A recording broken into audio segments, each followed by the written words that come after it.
بسم الله الرحمن الرحيم ولقد يسرنا القرآن للذكر فهل من مدكر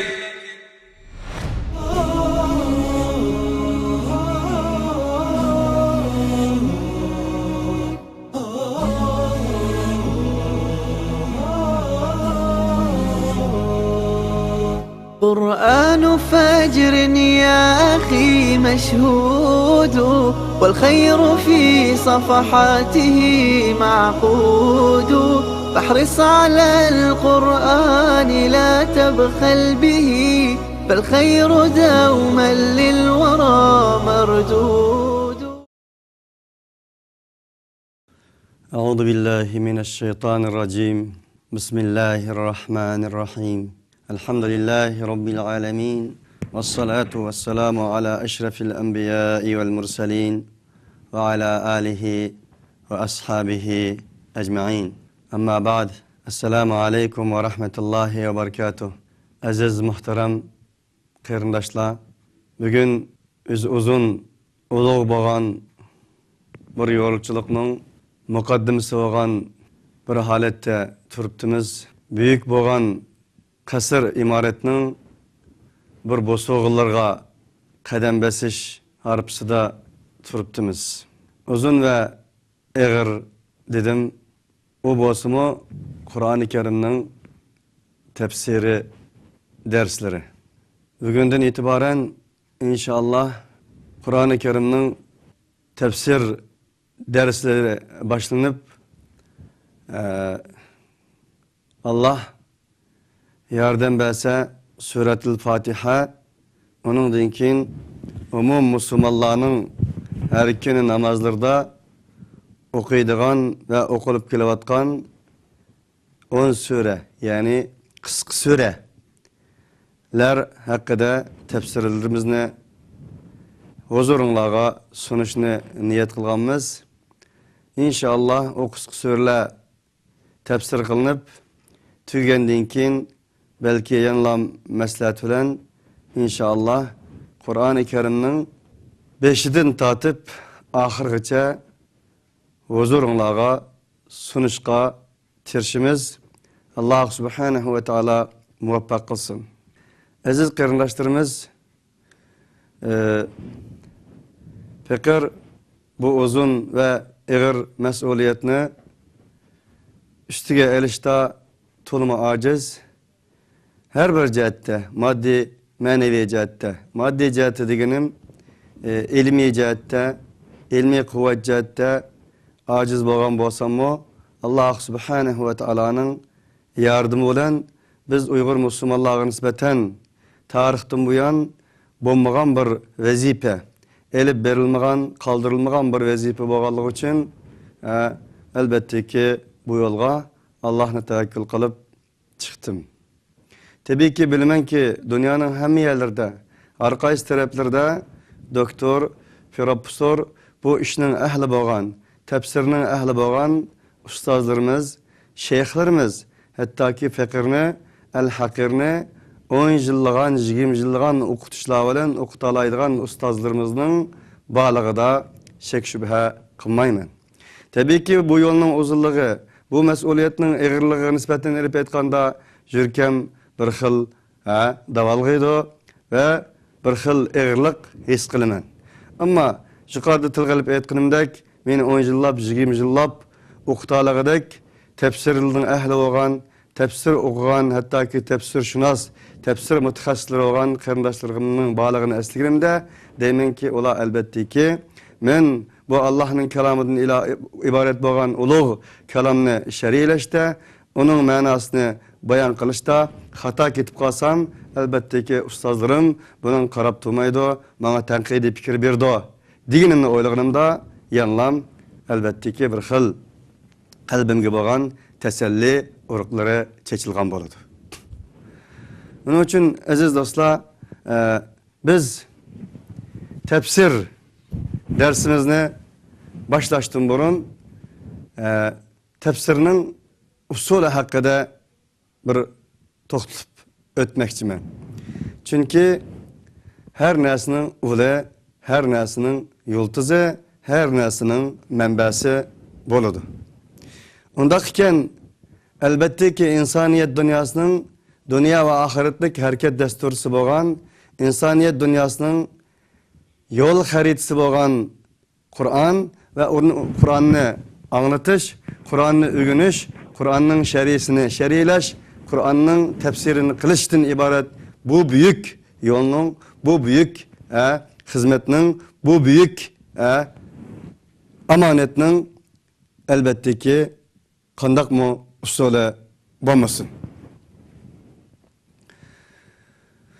Şuna aziz qarindoshlarimiz, har qanday bir binoning usul degani aslining jamiyati bo'lib, asl demak ul, yiltiz va shundaqla manba degan ma'nolarni bersak, xatolashmaymiz deb qaraman albatta. Uning uchun usulut tafsir haqida bir nebze to'xtalishni xohlayman.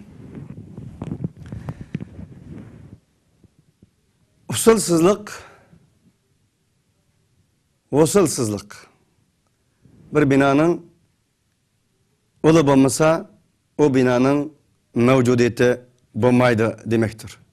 Bir daraxtning yultizi bo'lmasa, o daraxtning yiltizi bo'lmasa, albattaki o daraxtning ne mevasi, ne soyasi bo'ladi. Aziz do'stlar, dunyodagi barliq mavjudiyat 3 xilga bo'linadi. Birincisi İslam felsefesinde, birincisi vacibel vücud, ikincisi mümkinel vücud, üçüncüsü mumtenial vücud. Vacibel vücud deganimiz enin buluş zürrü bo'lgan. O bo'lmasa, onun bo'lmaslığı mevcudiyetinin bo'lmaslığı gelip bardıgan. O bo'lmasa mevcudiyet bo'lmaydigan. O enin buluşu vacip bo'lgan bir mevcudiyet. Yani onun barlığı zürrü bo'lgan. Bo'lmasligini tasavvur qilg'ili bo'lmaydigan barliq mavjudiyat. Ya'ni xoliq. U bo'lsa-mu xoliq taolo va taqaddas bo'lgan Alloh subhanahu va taolodir. Uning boshlanishning, ya'ni boshlang'ichi yo'q. Ening tuganchisi yo'q. U harmas, u talmas, u davomliq o'yg'oq, uxlamas. Eni insonlarning tasavvuri, xiyallari enin kuniyetini, keyfiyetini bilinmeydiğen Halik Teala ve Tekaddes, bana bu mevcudiyetinin içindeki vacip bir barlık, ya ki bar buluşu vacip boğan, enin yok buluşu tasavvurun sığmaydiğen bir barlıktır. O bolsumu Allah subhanahu ve Teala'dır. La tudrikuhul absar ve huve yudrikul absara ve huve latiful habir. Allah subhanahu ve Teala dedi ki, Allah közlerini idrak kılıdı, közler Allah'ını idrak kılamaydı. Bunun için Allah'ını inkar kılış, ilahiyet, İslamiyet felsefesinin hiç kandak bir mevzusu emas.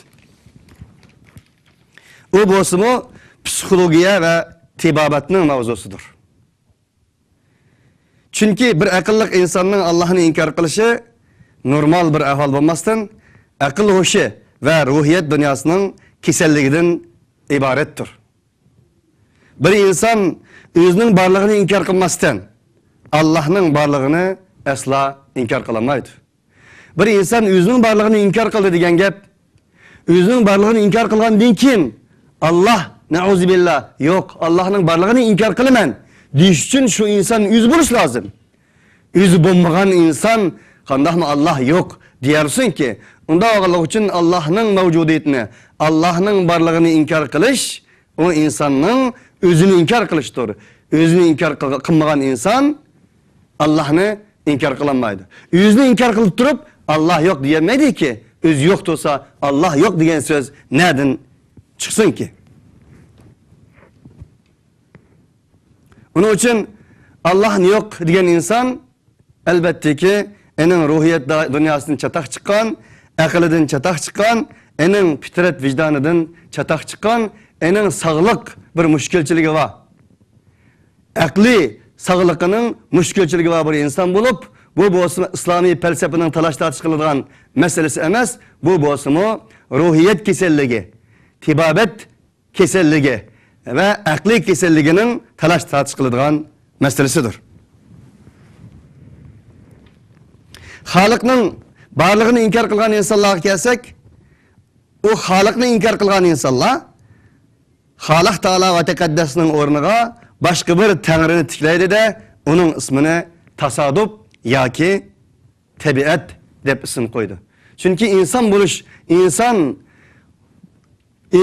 süptülen kandak olmasın o bir halıkka, yaratkuçuga, bir ilahka özünün davamlıq muhtaç ekenligini, özünün ihtiyacını, davamlıq onun boğan ihtiyacını zayıf cihette, her bir cihette Allah'a boğan muhtaç ekenligini eninden inkar kılamaydıgan, onundan uzak duramaydıgan bir mahluktur. Şundak olganlık için Kur'an-ı Kerim'nin hiçbir ayetinde Allah Subhanahu ve Taala'nın barlığını, Allah mevcut dep Allah'ın barlığını ispatlaydıgan bir ayet yoktur. Çünkü Allah'ın barlığını ispatlaş lüzumsuzdur. Nimişka her bir mevcudiyet, biz kögen mevcudiyet, köz aldığımızdaki kainat, ken ketken bu sırlık dünya, her bir nese Allah var, Allah var, Allah var dep Allah'ın barlığına dalalet kılgan boğallık için. Unda Kur'an nime oturup koydu? Kur'an'ın oturup koyduğunu Allah'tan başka ilahının yok ikenligini ispatlaşını oturup koydu Kur'an. Onun için İhlas suresi boğan bu hemimizge ma'lum boğan Kul huvallahu ehad suresi, İhlas suresi dep atılgan bu surede Allah Subhanahu ve Taala Kul huvallahu ehad degilik. Yani digin ey peygamber o Allah birdir. Ve Allah Subhanahu ve Taala Allah mevcuttur. Demestin Allah yekkiganıdır, birdir digin, onu yetkizgen degilik. Onun için Kur'an-ı Kerim'nin mevzularının hemmesi bir Allah'lık iddisini, bir Allah'lık tesavvurunu, bir Allah'lık, bir ilahlık zihniyetini oturup koyaş, köp ilahlarını inkar kılışını göz tutkan vardır. İkinci mevcudiyet mümkinel vücud dedik. Mümkinel vücud yani o bağ buluşumu mümkün boğan, bommusumu enerji mesel çıkmaydıgan barlık, mevcudiyet. Yani mümkinel vücud, mümkün barlık kelgenimizde barlık mahlukatlarını öz içigen bulup mevcudiyetinin en üstü çoksu da yani mevcudiyetinin en üstü çoksu da Allah, mahlukatının en üstü çoksu da insan yaranmakta. Onun için mümkinel vücud yani enin bar oluşu mümkün boğan, bar bulmaslığı mümkün boğan bu mevcudiyetin içige insan, hayvan, asman, zimin barlık mahluklarının hemmesi bu mümkinel vücudka kirdi. Üçüncüsü mümteniyel vücud. O osmu buluşu mümkün bulmaydıgan bir mevcudiyet. Enin barlığını tesavvur kılgın olmaydıgan.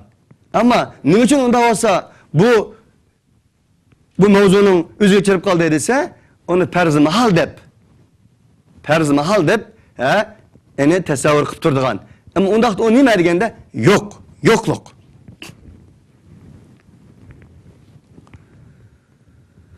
Mümteniyel vücud yani buluş mümkün bulmaydıgan barlıkla yani bu mevcudiyet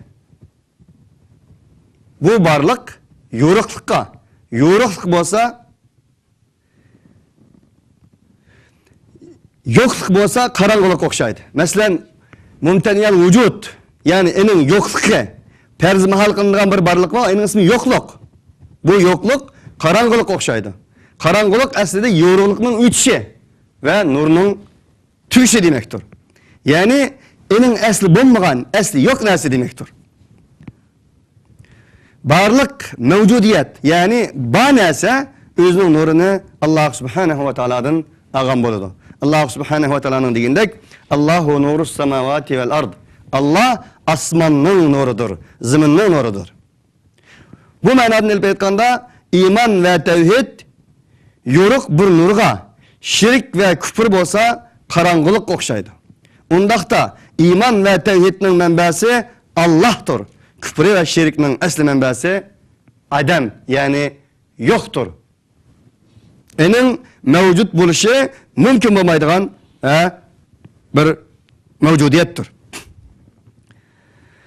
Bu üç xil mavjudiyatning biri yo'q. Ya'ni ening bar bo'lishi tasavvur qilgan olmaydigan farz mahal bo'lgan narsa, yo'qlik. İkisi bo'lsa barliqdir, ya'ni mavjuddir. Bu ikki xil mavjudiyatning birisi xoliq, ikkinchisi maxluqdir. Undaqda mavjudiyatning eng cheksisi bo'lgan Alloh insonni maxluqotning eng cho'qisi bo'lishga tanlagan.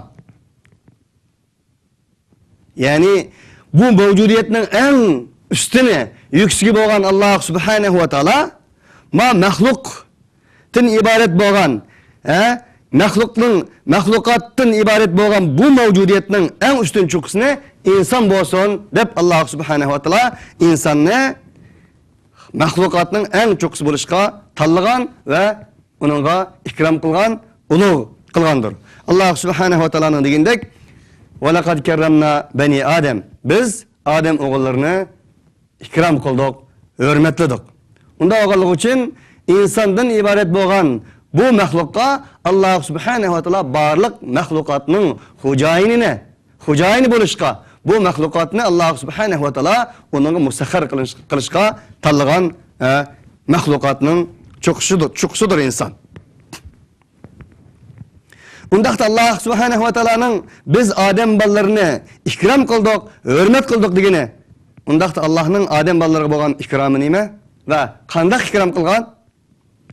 Alloh subhanahu va taolo insonni ikrom qilishda unga bergan narsa birinchisi fitrat. Alloh subhanahu va taoloning degandek: "Fitratallohillati fataran-nasa alayha." İnsonni ening ustiga yaratgan bir fitrat Alloh subhanahu va taoloning fitratidir. İkincisi bo'lsa his ve tuyg'u. Bu his tuyg'u bo'lgan bo'lsa insonni hayvondan ayiradigan, insonni hayvondan ayiradigan narsadir. İnsonni hayvondan ayiradigan narsa his, tuyg'u, aql ve irade, idrakdir.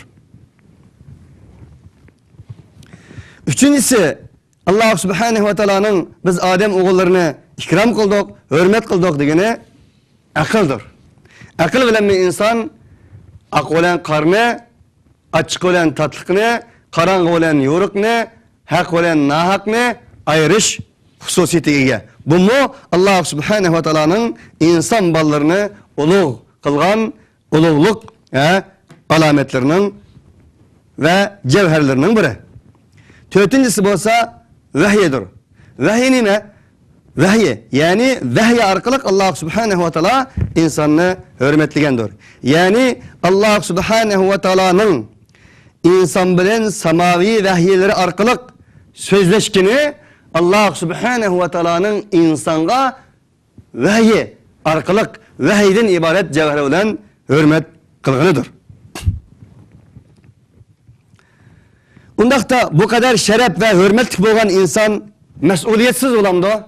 Allah subhanahu wa taolo insonga fitrat beribdi, asli tabiat beribdi, vicdan, irade beribdi, his tuyg'u beribdi. Hayvonni insondan ayiradigan aql, idrak beribdi. Undan qolmasdan payg'ambarlar orqali vahiylarni beribdi. Undaqda bu bakarın olamdı bu? Yo'q. Ma'nosiz yaratiladi, asla undaq emasdir. Allah subhanahu wa ta'ala ayahsabul insanu ayyutraka suda. Bu insan bikadin bikaga terk etilir deb gumon qilamdi. Ashunda hisoblamdi. Afa hasibtum annama khalaqnakum abathan. Ey insonlar, sizlarni biz boş-boşiga, ma'nosiz bir şekilde, maqsadsiz bir şekilde yaratdik deb hisoblamsizlar? Alam naj'al lahu aynayni ve lisanan ve shafatayni ve hadaynahu najdayn. Biz o insonga ikki ko'zni, tilni, qalpoqlarni qilmadik mi? Va hadaynahu najdayn. Biz o insonni ikki yo'lning orasiga o'zining juz'iy irodasi bilan, tanlash irodasi bilan tanla ey inson deb ikki yo'lning orasiga qo'ymadik mi? Inna hadaynahu as-sabila imma shakira va imma kafura. Biz o insonga to'g'ri yo'lni yetakladik. O inson ya şükür kılgıçlar yollarda, şükür kılgıçılar seplerde orun ağam buldu, ya ki kafir inkar kılgıçılar seplerde orun ağam buludu. فَمَنْ شَاءَ فَلْيُؤْمِنُ وَمَنْ شَاءَ فَلْيَكْفُرْ. Allah subhanahu ve teala dedi ki, kim ki halısa mümin olsun, kim ki halısa kafir olsun. Undaqda insan bu hayatta menguluk bir yolcudur. Çünkü Allah inna hadeynahu sebil ve hadeynahu necdeyn. Biz insanı köz badok, kulak badok, til badok, kalpuk badok. Şundakla o insanı yol kösettik. İşki yolunun arsta terk ettik. Digendim maksat insan bu hayatta menguluk bir musafirdir, yolcudur, sefer üstündeki bir yolcudur. Bir yolcu için bir yol lazımdır. Yol haritası lazımdır. Siz Kaşgar'dan Ürümçi'ye, yapamız Ürümçi'den Kaşgar'a manganınızda elbette ki yol taxtılardaki. Onga mansan Palaniye'ge, solga mansan Palaniye'ge, udul mansan Palaniye'ge. Sen bu yolda kitaplarında bir taxtılarını görsen ki Palaniye 50 kilometre kaldı, Püstaniye'ge 100 kilometre kaldı diyen okşayan taxtı yol haritelerini görgen bulursunuz. Undaqda elbette ki muhabbet yolcu olan bu insana nispeten elbette ki bir yol haritası, bir yol taxtısı lazım buluşu tabiidir.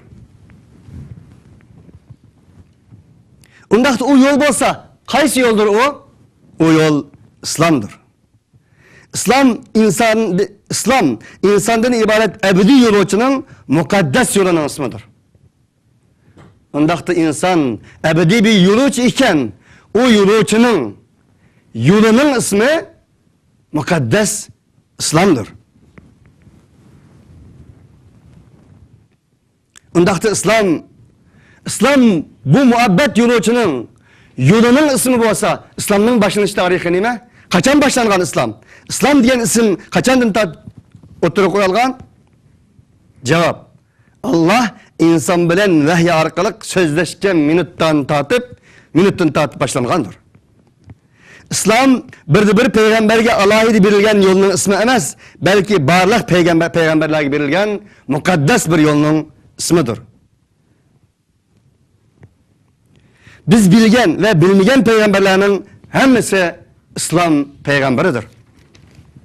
Şundakla biz bilgen ve bilmegen barlıq kitaplar İslam'ın kitabıdır. İslam ma'lum bir millet veya ma'lum bir coğrafyanın itiqad sistemisi emas, Adem atıdan başlap ta kıyametkiçi yaşaydıgan insanların mukaddes kımmet karşının yekkigane mukaddes ismidir. Allah subhanahu ve ta'ala ulaikellezine hedallahu febihudahu muktedih. Allah subhanahu ve ta'ala bu ayetinin başında o 7 peygamberinin ismini zikir kılıp Lot'ni, İbrahim'ni, İsmail'ni, İshak'ni, İsa'ni, Yahya'ni, İlyasa'ni şu katarlık o 7 peygamberlerini zikir kılgandan keyin ulug' peygamberimiz Muhammed aleyhissalatu vesselamga ve Muhammed aleyhissalatu vesselam'ın ergeçkileri hitap kılıp turib deydi ki ulaikellezine hedallahu febihudahu muktedih. Yani aşıla yukarıda ismi zikir kılıngan peygamberler Allah olanı yetekligen doğru yolga başlagan insanlardır. Ey peygamber sen onunla iktida kılgın. Ula izçilardır sen onun izinden koğlap mağın. Ey peygamber ula peygamberler kervanıdır. Sen hem o peygamberler kervanıga koşalgın demektir. Undaqda Allah subhanahu ve ta'ala peygamberlerini zikir kılıp bolgandan keyin Allah o peygamberlerini hidayet kıldı. Doğru yolga yetekledi dedi. Undaqda bu ayetdeki zikir kılıngan hidayet nime? Hidayet. Del biz kunde 27 qatim okuydigan, onu okumasak namazlarımız bolmaydigan, onu okumasak Allah bilen bolgan alaqamız ne? Kunde 5 qatim çigidigan rishtimiz bolgan namazımız ada tapmaydigan Suratul Fatiha'daki ihdinas sıratal mustaqimdir. Bu manabını elp etken insana nispeten yiyiştin mi, içtin mi, uxlaştın mı, insanın maddi hayatıga zürür bolgan zürüriyettin mi, en mühim bolgan nesinin sıratal müstakimning hidayet ekanligini Allah subhanahu va taolo uqtirmoqdaki va bizni o hidayetga erishishga, o hidayetning aqsidan minishga, o hidayetni davomli Allah subhanahu va taolodan tilashga buyurmoqda. İnsan 3 qatim yeyishi mumkin, 3 qatim ichishi mumkin, bo'lmagan chaqda bir qatim yeyishi mumkin, uxlamay jonni ham beqishi mumkin. Ama insanga nisbeten sıratal müstakimden ibaret bo'lgan bu hidayettin ayrılırsa, o yaşaşının ölüm ekanligini, eğer o adam yaşayotgan bo'lsa mı, Allah subhanahu wa taolo uqtirmoqdaki, onun için 3 qatim yeydigan insonga, 3 qatim ichadigan insonga nisbeten enin namazida kunda 28-27 qatim ihdina sıratal müstakim deyishga, Allah'tan sıratal müstakimni tilashga, talab qilishga buyurmoqda. Onun için insonga nisbeten elbette aytganda, mesela insonga Allah Taala dese ki, ey inson, sen menden bir narsa sormoqchi bo'lsang, nimani so'rashing lozim deganda, biz birinchi qatim sormoqchi bo'lsak Allah'tan sıratal müstakimni so'rashimizning zur ekanligini uqtirmoqdaki, bu ma'nodan elbette aytganda, insonga nisbatan tanlash yo'li bo'lsa, agar nimani tanlaysa dunyoda Allohdan talab qilgan eng ulug' nima desa, hidayetni tanlash. Ya'ni hidayet insonning eng Allohdan so'raydigan narsaning qimmatli narsa ekanligini uqtirmoqda. Hidayet Allah'ın insanga bo'lgan rahmet ve şefkatidir. Aziz qarindoshlarimiz, bir inson 1000 yil yashasa, tuman 1000 yil yashasa, yashsin ama hidayet bo'lmasin, sıratal müstakim bo'lmasin, Allah'ın to'g'ri yo'li bo'lgan bir hidayeti uningda bo'lmasin ki, uning 1000 yil yashagini, tuman 1000 yil yashagini o insonga nisbatan nima ma'noni ifoda qiladi ki? Bu ma'noni elbette aytganda, Rahman, Rahim bo'lgan Allah subhanahu va taolo insonni fitret berip durup, akıl berip durup, irade berip durup, taşlip etmezden hidayetke başlaşının özü Allah subhanahu wa ta'ala'nın insanga bo'lgan rahmet ve şefkatidir. Rahmet ve şefkatidir lan emas, cheksiz merhamet ve şefkatidir. Allah'ın insanga bo'lgan şefkat ve merhametinin en kattisi nimadir? Tamam. Allah subhanahu wa ta'ala insanga merhamet ve şefkatlikdir. Onun için Allah Rahmandır, Rahimdir. Bu şefkatinin en büyüğü, en çoksu nedir? Vahyidir. Vahiy insana nispeten en büyük hidayettir. Onun için Allah subhanahu wa ta'ala huden lil muttaqin.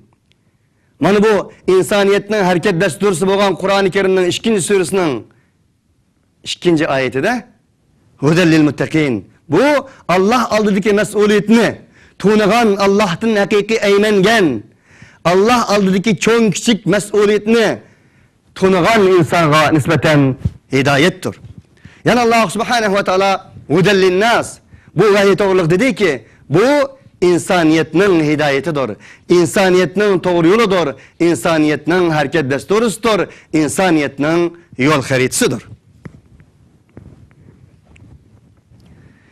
Vahiy insonga nisbatan en büyük nimet iken, en büyük bir hidayet iken, undaqda vahiy degan nima? Vahiy degan Allah subhanahu wa ta'ala'nın til teşi, lisan teşi bir yo'l bilan, bir qonun yo'li bilan Allah subhanahu wa ta'ala'nın inson bilan so'zlashishini vahiy deyiladi. Demek Allah subhanahu wa ta'ala'nın insanga nispeten sözleşişi, insanga nispeten bağlanışı, insanga nispeten bir rişt bağlanışının özü vahiydir. Allah subhanahu wa ta'ala şu arkalık, vahiy arkalık mevcudiyetke kanun prinsipla bayan kılgandır. Undaqda mevcudiyetinin kanuniyeti 2 kısım buludu. Biri özgermez kanun, ikincisi özgerdiğen kanun. Özgermez kanun degenimiz Allah subhanahu wa ta'ala mesela asman, zemin, ay, gün, derya, deniz Bularga nispeten Allah Subhanahu ve Taala'nın Kur'an-ı Kerim'de vahiy kılganlığı sözlendi. Ve evha rabbuke ile sema deylik. Mesela Allah Taala'nın asmanga vahiy kılganlığı. Asmanga vahiy kılganlığı degen onunga özgermez bir kanun bekitkenligi. Ve Allah Subhanahu ve Taala'nın her hem vahiy kılganlığı. Ve evha rabbuke ile nahli. Senin Rabbin nahlige yani esellersiga vahiy kıl dedi. Demek vahiynin iş kısım bulduğanlığı. Biri özgermez kanunlar arkalı vahiy kılıngan vahiy ekenligi, birincisi, ikincisi özgürlüğün zamanның, zımınның, insaniyetinin özgürlüğü bilen birge özgürüp durduğun vahiy ve kanunlardan ibarettir.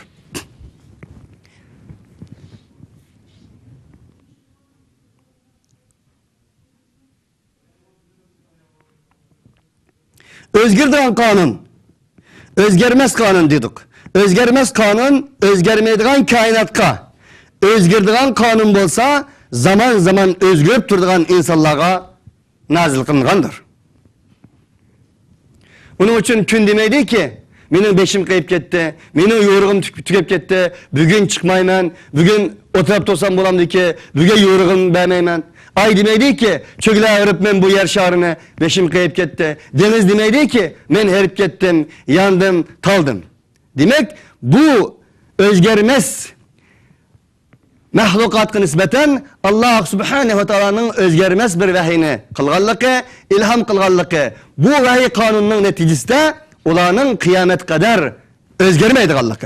Ama özgürlüğün bir insanga nispeten Allah Subhanahu ve Taala'nın mesela biz okşaş özgürlüğün insanlara nispeten Allah Subhanahu ve Taala zaman zaman makanda her bir şerait nispeten kanununu vahiyden ibaret bolgan insan bilen sözleş karakteriga kanunni hem özgertkenligini görmüş.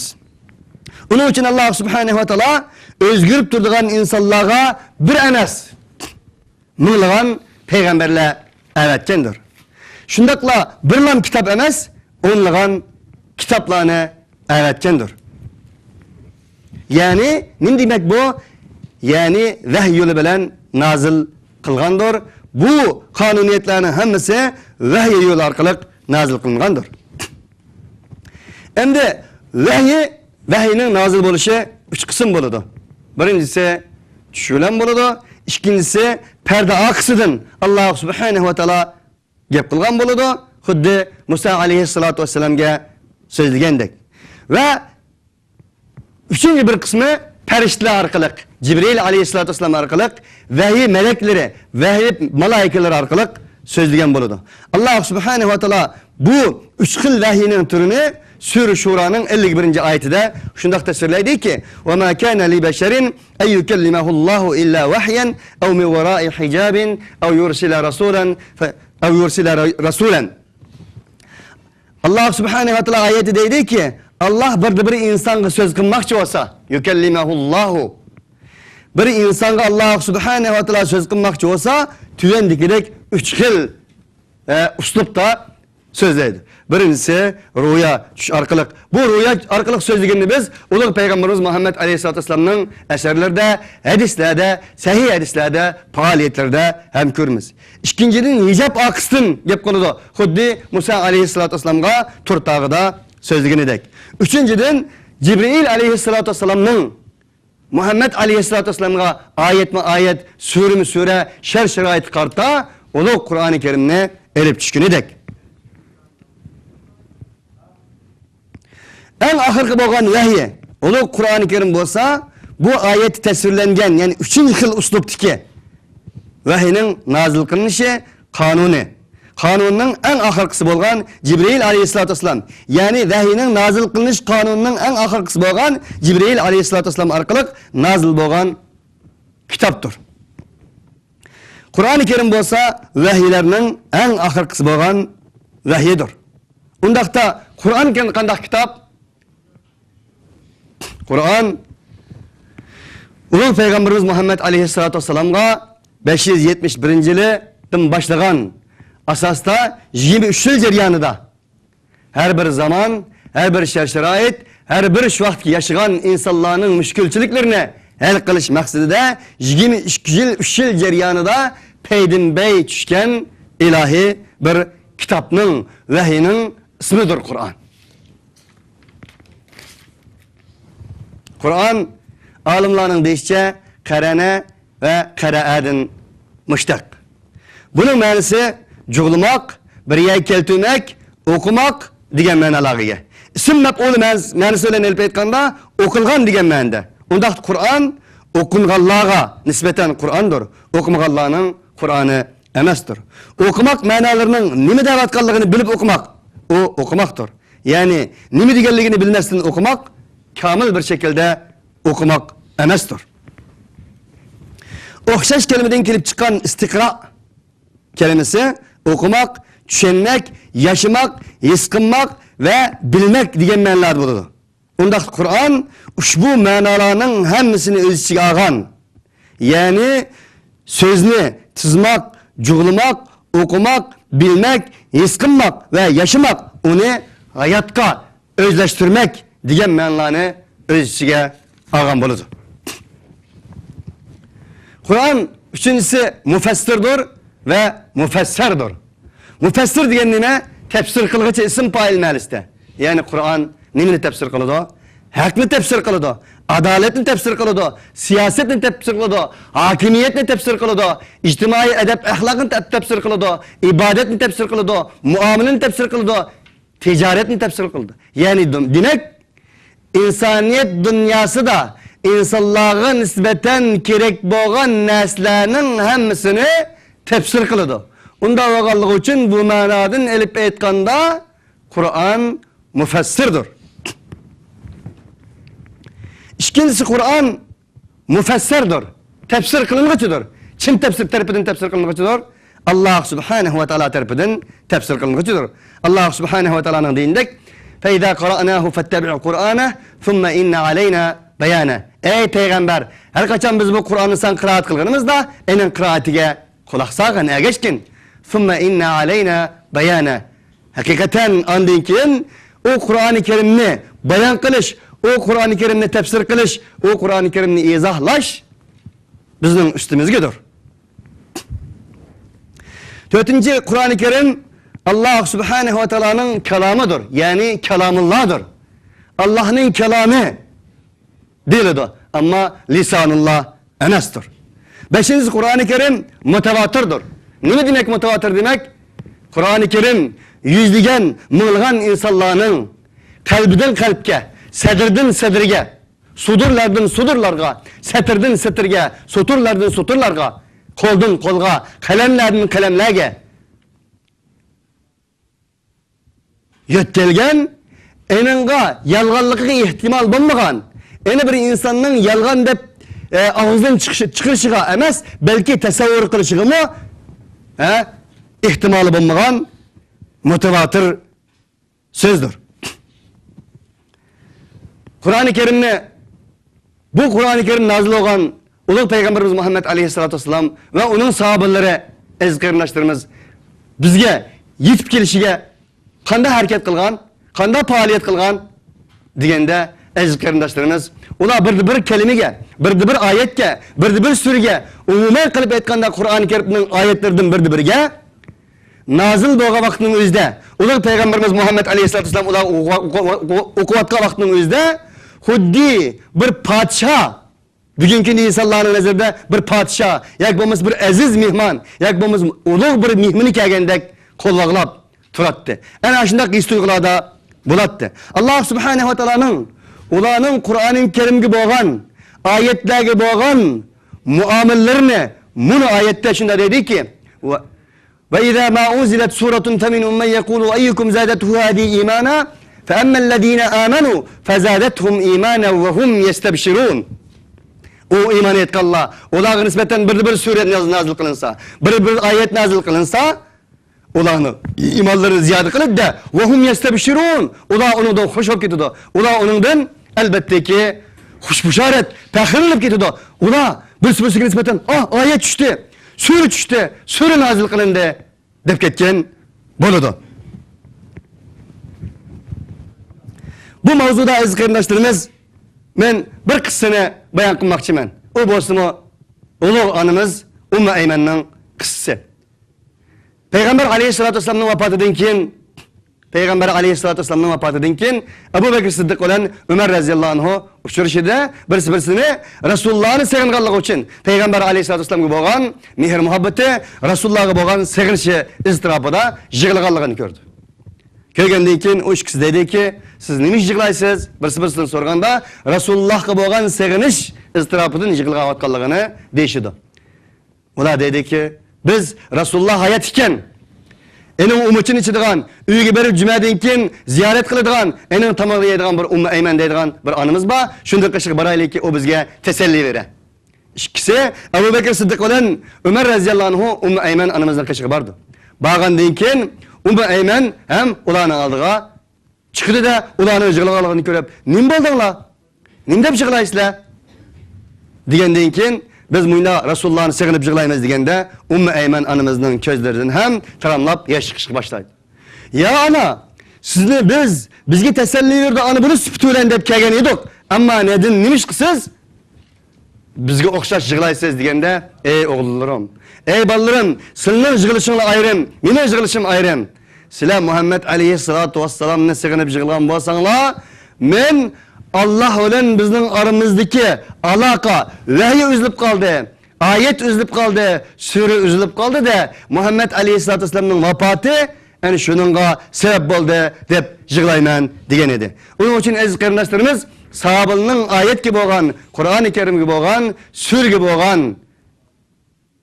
ularning intizor ekanligi, ularning sevginish ichida ayetga bo'lgan hurmati, ayetga bo'lgan teshnaligini bu qisidan ko'rib olamizki, agar ular shunday teshnalik bilan, shunday intizorlik bilan dildan dilga, tildan tilga, qalblardan qalblarga, satrlardan satrlarga, qalamlardan qalamlarga yetmagan bo'lsa edi, albatta bu Qur'on bizga kelmagan bo'ladi.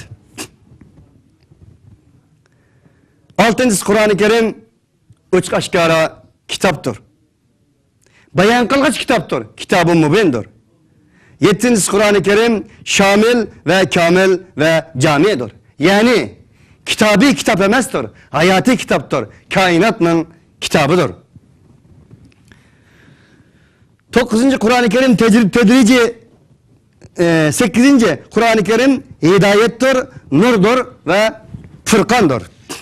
Qur'oni Karim hidayettir, to'g'ri yo'l xaritasidir. Bugün dünya qarab baqayli. Dünya penjette, maddi cihet shunday taraqqiy qilgan bo'lsa-mu, Qur'oni Karimdan iborat bo'lgan yo'l xaritasi bo'lmaganligi uchun inson insonni chanamoqda, inson insonni portlatmoqda, inson insonni ko'ydirmoqda, inson insonga vahshiylik qilmoqda, hayvon qilmagan narsani inson insonga qilmoqda. Nurdur. Qur'onsiz cemiyet, Kur'ansız şahs, Kur'ansız teşkilat, Kur'ansız devlet, Kur'ansız medeniyet, karanlık bir medeniyet, karanlık bir şahs, karanlık bir devlet, karanlık bir cemiyet, karanlık bir teşkilattır. Onun için Kur'an-ı Kerim şahsının vücuduna düşken olsa şahsını nurlandırdı. Kur'an-ı Kerim cemaatinin vücuduna düşken olsa cemaatini nurlandırdı. Teşkilatının işe girgen olsa teşkilatını nurlandırdı. Bir devletinin işine nazil kılıngan olsa hakiki manası olan devletini medeniyetlik, nurluk bir devletke aylandırgan buludu. Kur'an fırkandır. Fırkan hak olan nahakның arasını araydıgan, batılın hatanın arasını araydıgan, ak olan karnının arasını araydıgan, zehir olan eselinin arasını, şifa olan bakteriyanın arasını araydıgan fırkandır. Bugün 6 milyar insan dünyada yaşaydıgan bolsa, 6 milyon insanın hemesinin yancıqda bir ayrış vardır, mizan vardır, ölçem vardır, turuz vardır. Bu ne demek? Ondaqda ölçem yok demektir. Hak olan nahakını ölçeydigan ölçem, doğru olan hatanı ölçeydigan ölçem, ak olan karnı ölçeydigan ölçem, zehir olan keselini ölçeydigan, zehir olan şifa olan keselini ölçeydigan ölçem yok demektir. Niçin ölçemeyimiz bugün? Çünkü ölçem, Fırkan, hak olan nahakını araydıgan Fırkan koldan ketkenlik üçündür. 9. Kur'an tedricidir. Niçin Kur'an-ı Kerim 23 yıl cereyan düştü? Tam insanın tedrici terakki kıldıganlıqıga. İnsanın evvel tug'ildiganligiga, eningdan keyin o'mlaydiganligiga, eningdan keyin mangdiganligiga, eningdan keyin mukallaf bo'ldiganligiga, eningdan keyin yosh, eningdan keyin qari. Mana bu shunday bir tadrijiy kamalat yeydigan laqıga nisbeten Allah subhanahu wa ta'ala Kur'an-ı Kerim'ni tedrici nazil kılgandır. Bu mevzuda Ulu Ayşe anamız radıyallahu anh'ın bir sözü var ki, Ayşe radıyallahu anh anamız şunda dedi ki, eğer Kur'an-ı Kerim 23 yıl ceryanında emez, bir gün de düşken bahseydi. Bir gün de harak haram kılınan bahseydi. Ey Arap halkı, ey cahiliyet halkı, harak haramdır, fahişe haramdır, kımar haramdır diyen bahseydi. Hiçbir insan onunla itaat kılmagan bulattı deydi Ayşe anamız radıyallahu anha. Onda oğallık için Kur'an-ı Kerim'in peydin pey düşüşü, 23 yıl ceryanı düşüşü, insanların tedrici, üsbitildiğallığı. Şunun da erişip, insanın imanının, İslam'ının mı tedrici bir şekilde talim terbiye veren tedrici itildiğalığının ispatıdır. Eğer Allah boğallığı için elbette ki 23 yıl cereyan düşürmezsin. 23 günde ya ki bir günde ben Allah men kılsam şunu kılsan, kılmasam şunu kılsan ey mahlukum, ey kulum seni çünkü ben yarattım diyen bosumu Allah subhanahu wa ta'ala bunu diyaletti. Lakin ondak ise Allah insanı yaratkan Allah onun tabiatini, onun hemirini, onun ham maddesini bilgenlik için o insanın tabiatiga, fitratiga, kabiliyetiga, şer-şiraitiga maslaşmaydı da onun için Allah subhanahu wa ta'ala tedrici bir şekilde 23 yıl ceryanında nazil kılgandır. Ondaqda biz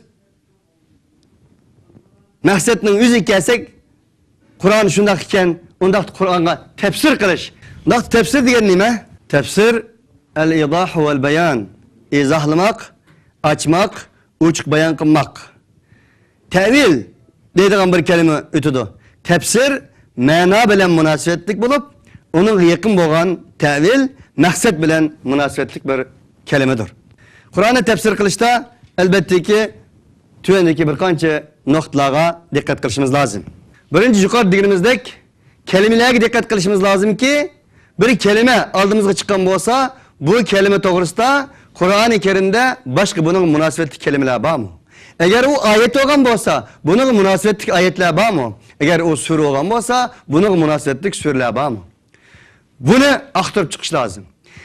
İkinciden o kelimenin beşideki kelime, ahirdeki kelime, o cümlenin beşideki cümle, ahirdeki cümle, o ayetinin beşideki ayet, ahirdeki ayet ve o ayetinin suresi, o surenin beşideki sure, o surenin ahirdeki sure.